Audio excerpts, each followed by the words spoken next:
One of the questions I ask my content coaching clients when we start working together is how many posts they will commit to creating every week on their primary platform. And before they answer it, I'll slide right in there and say, oh, by the way, before you answer, the minimum answer is 3 posts a week. And so often the reply is, well, I guess it's going to be 3 then.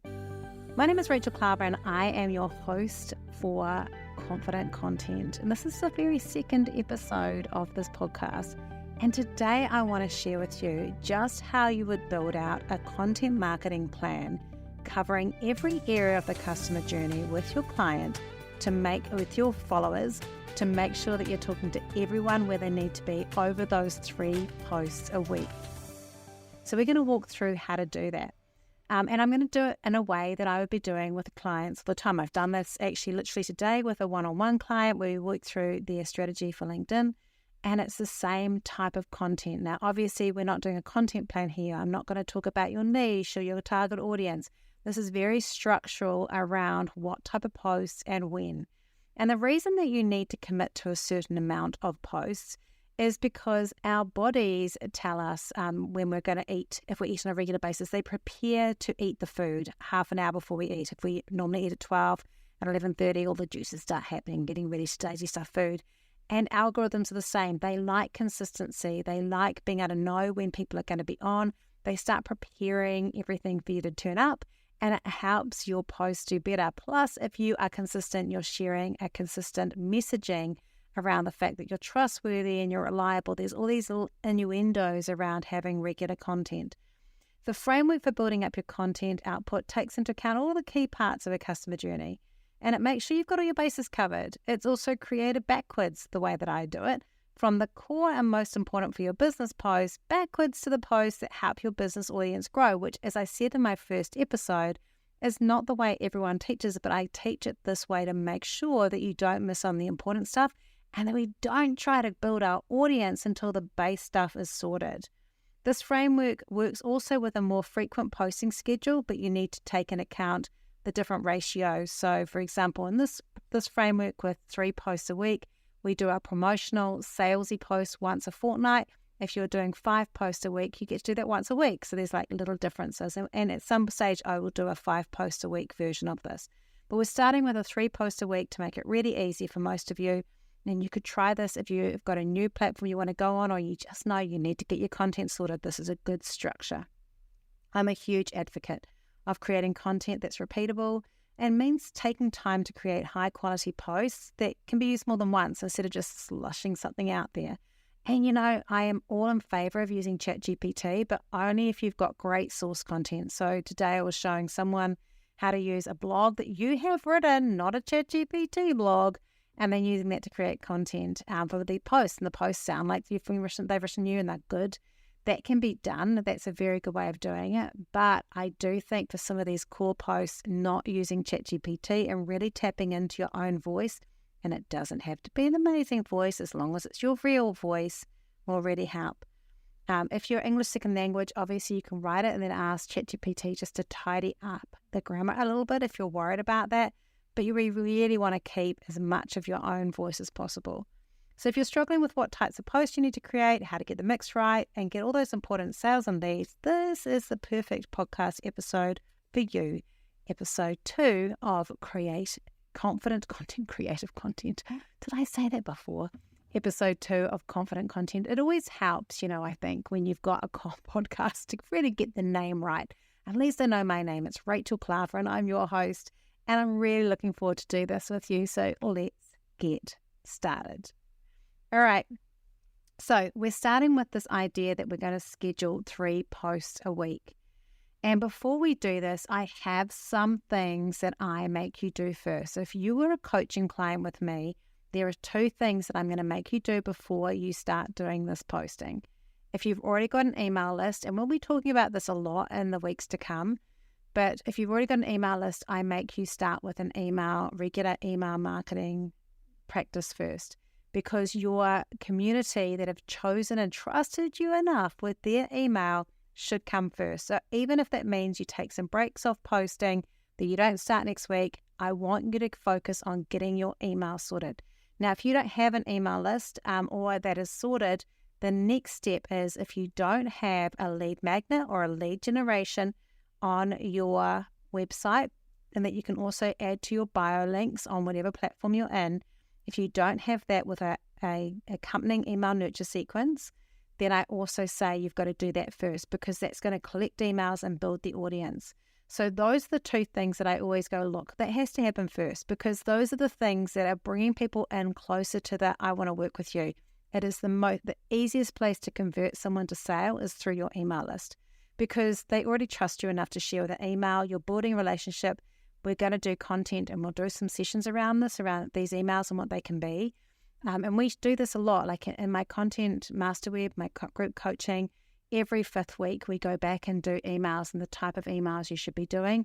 And it has had dramatic impact for some of our clients, in terms of their increase in sales, but also just the increase of community building it with amazing emails that are getting responses. I love getting responses that aren't even sales responses from my emails, and I get them every single week. That is building community, and that's what we want to do. And obviously there's other ways to build community, like Instagram stories, which we'll be covering in a future episode, and all those different things. But I always say, start with the emails you do to your list, start with building that lead magnet, or as I call it, lead generation, and your email nurture sequence, which is a series of emails afterwards to do. I have on my website, mymapmarketing.com, which is a Shopify site. I have a course on there which you can download that has like a whole lot of information on there. I think it's $47. But it's got like all the templates to create this if it's something that you need to do. Right, so there's that, and we will go through that at some point. We'll go through that lead generation. Once you've got those two things done, we're ready to start blocking out the 3 posts a week. And I tell you to start with your promotional content. Now, I will tell you a year ago I would never have done this, but I know that I am really bad at remembering to do out and out posts for people who are ready to buy from me today. And so many other people are too. And by promotional content, I don't mean sales content. I mean promoting yourself content. So I have things like 5 ways to work with me, 4 reasons why you need to buy my book, Be Inspired to Build a Web. I have 4 reasons, 5, I think 4 or 5, there's different ones, but like why you should come to my free content marketing workshop. I have another one that's like how to work with me on a one-to-one with a marketing strategy, and another one around how to work with me on my group coaching. So I've got 5 or 6 of these type of posts. I spend a lot of time on them. We put a lot of time and effort into these posts because we want to make sure that these are really good. These are your best content. And these can be used for you. If you've got 3 posts a week, you can use these every second week. So the first thing we're going to do is we're going to choose our days. So normally I just go Monday, Wednesday, Friday.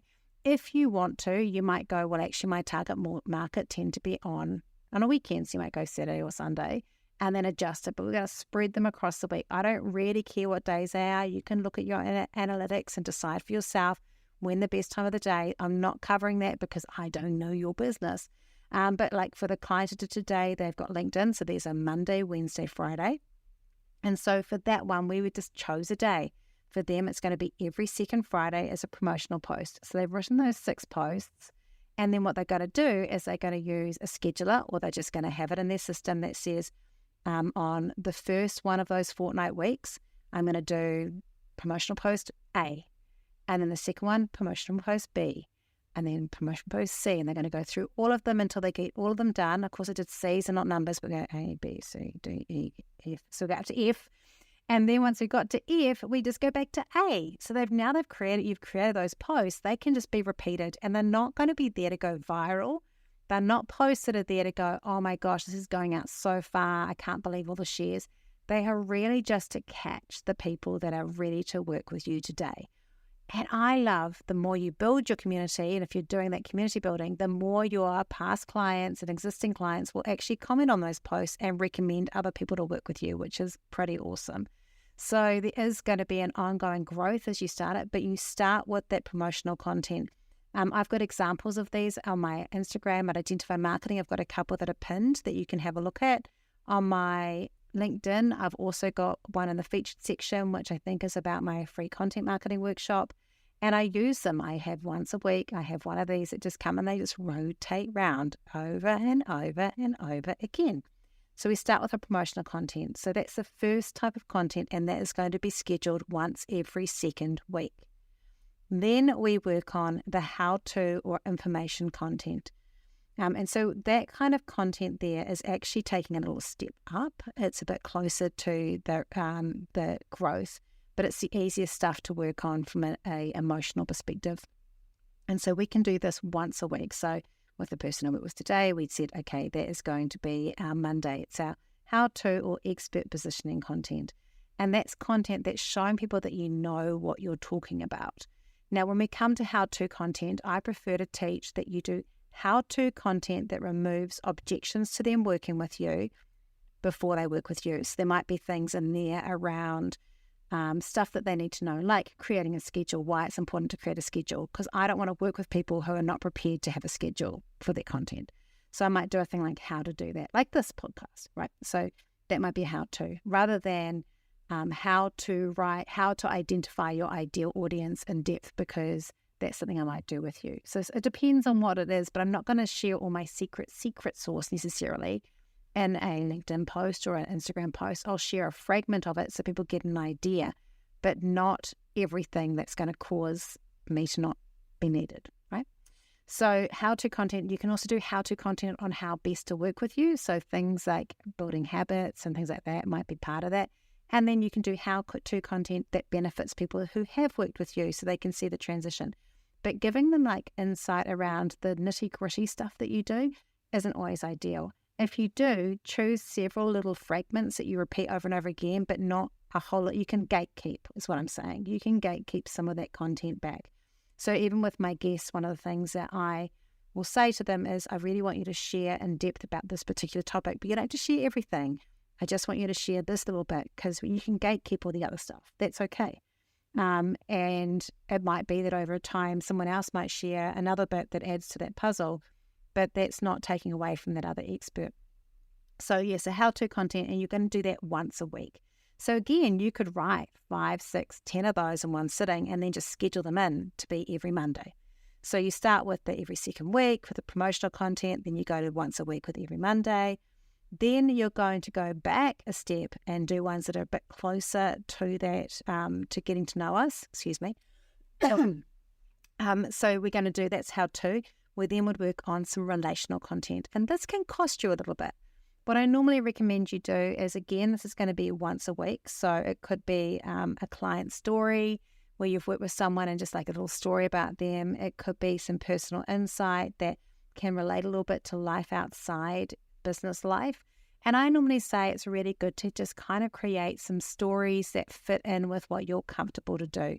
I don't believe in being things that are painful. You know, at the moment with my coaching group, we've been doing storytelling and we did Overcoming the Monster. And a couple of people, as they wrote it, said, oh, this is actually quite painful to write. Well, that means they're not ready to post it. We don't want to be feeling like we're putting all our bruises out for everyone to stomp on. But there are things you can talk about. I have my dogs. I use my walking. I use my love of the beach. I use some of my habits around things. But there's a whole lot of other stuff I don't share. My husband and I both work in the same business. I don't share a lot about our relationship because I actually really like having a business and in my life and a personal life that are separate. So I don't share a lot about that. Occasionally he gets a mention, but and he's fabulous, but I don't want to have that as part of my marketing. And you can, but I don't want to. And so you can choose really think about what you will share and what you won't share. I like doing observances. I think about things. I've written about my dogs quite a lot and how they relate to marketing. I've used story. I've used ideas around that. But it's things that are relational. I talk about being tired or overwhelmed. I talk about being Generation X. Talk about my ADHD. I have a list of things that I feel are comfortable topics for me to share that share a portion or a segment of my life, and they are safe things for me to talk about. And I really encourage you to have that side of things. So that would be once a week again, like just having that structure around that. So we're looking at Monday is how-to content or expert positioning, showing your knowledge. Wednesday would be that relational content, which is kind of sharing. And of course, you can switch these around, but I like having the structure because it makes it really easy to kind of make it work and batch content. And then every second Friday would be a promotional post. And then the other Friday, I recommend having fun, relatable, or light content. And this content, which is reach content, can either be controversial content, which is not my thing at all, not my jam. So yeah, it could be something where you're just speaking like a strong opinion piece, and that works for many people, and that will get you good reach, but it's just not my thing. It could be relatable in terms of just like sharing like insights that are more fun. So I told the story once about how I'd left my phone on my car and drove to work with my phone on my car 20 kilometers. Like, that's a relatable story. It's not necessarily for the business, but it's a fun, relatable story. So sharing those little incidences and making it more fun. It could be so fun or relatable, or it could be inspirational. It could be like a rags to riches story, or like here's where I was now then, and now here's where I am now. Something like that that really pushes that reach. Or it could just be fun. You could tell a joke as long as it's appropriate. You could use memes and GIFs and play a little bit, but you can have something in there that's Friday fun every second Friday. And that structure makes it really easy. So how I would work that through and create that structure is I would go, first I'm going to write that promotional content and schedule it in every second week. Then I would write those advice posts, those how-to posts, and those are going to be still a good quality because I consider those evergreen. You can reuse those again and again and again if they're good posts, and schedule those in weekly. You can, over time, if you've written, say, 18 of those, you could literally repeat those, every 12 to 18 weeks, and people won't notice. And it's going to solidify because people need to hear it again and again anyway. You could maybe add a different picture or something like that, but the content could be the same. Or you could promote it in a different way. You could write it as a caption, use it as a video, put it in a carousel, but it's the same content, just used in different ways. And then you could have some client stories. You could write a few of those that you could also reuse as part of your relational content for Wednesdays. They can be repeated, and then you'd thread through those client stories, relatable content to you personally. Then you have that content, that personal stuff, and then you'd create your fun, lighter content last. And so when you're creating your content, you're not going, okay, I'm going to get all this done right away. You might go, week 1, I'm going to do that promotional content. It might take you 2 weeks to write it, but then you're going to schedule it in and you know that that is done because you can just repeat it over and over again. Same with the advice evergreen post. You might go, I'm going to write 5 or 6 now. That's going to keep me going for 6 weeks. And then in week 4, I'm going to write some more. And so I'm going to do that. And then I've got those 12 or whatever it is. I can then repeat those if I need to, and I can add more in, but they're going in and they're just happening and working. And then you can write your client stories and you can put those in and start feeding those through. So basically, you're not thinking, I've got to create all this content this week, or I've got to create one piece of promotional content and one how-to and one client story and one relational and one final lighter moment, because that's hard. What you should do is create it in batches and thinking about your ideal audience as you do it and who you're talking to at each stage. And creating it. So like that fun, lighter content, that's for people who may not have known us before. So it's more relaxed the way we write it. So we want to write it all at once so that we've still got that relaxed feeling to it. With the promotional content, we're making assumptions that those people know and trust us. So we're going to talk to them in a slightly different tone. So if we do it all at once, we're going to get that tone right as opposed to trying to switch everything up. So that structure works really well. You, of course, can change which order that content goes, but generally Monday, how-to content or expert positioning content. Wednesday, relational content or a client story. And you might have something around like personal insight, thinking through things that make you relatable, that kind of idea.